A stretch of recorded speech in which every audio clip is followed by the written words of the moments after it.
5 మంది హస్బెండ్స్ ఎందుకో తెలుసా? తెలియాలంటే దేవర కథ వినాలా?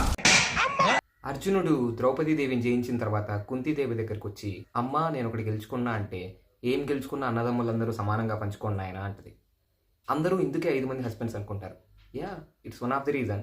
బట్ యాక్చువల్ రీజన్ ఏంటంటే, పూర్వము మౌద్గల్యుడు అనే మునికి నాలాయని అనే దేవి భార్యగా ఉంటుంది. కానీ మౌద్గల్యుడు కుష్టి వ్యాధితో మరణిస్తాడు.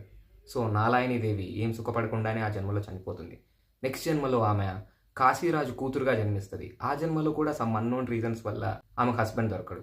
సో ఆమెకు చాలా కోపం వచ్చి పరమశివుని ప్రార్థించి ఘోర తపస్సు చేస్తుంది. అప్పుడు శివుడు ప్రత్యక్షమై ఏం వరం కావాలో కోరుకో అమ్మ అంటే, ఆమె ఆ ఎగ్జైట్మెంట్లో పతి పతి పతి పతి పతి అని 5 సార్లు అంటది.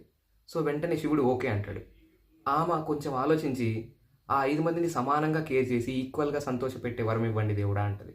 సో అందుకే ఆమె నెక్స్ట్ జన్మలో ద్రౌపదీదేవిగా పుట్టి 5 మంది హస్బెండ్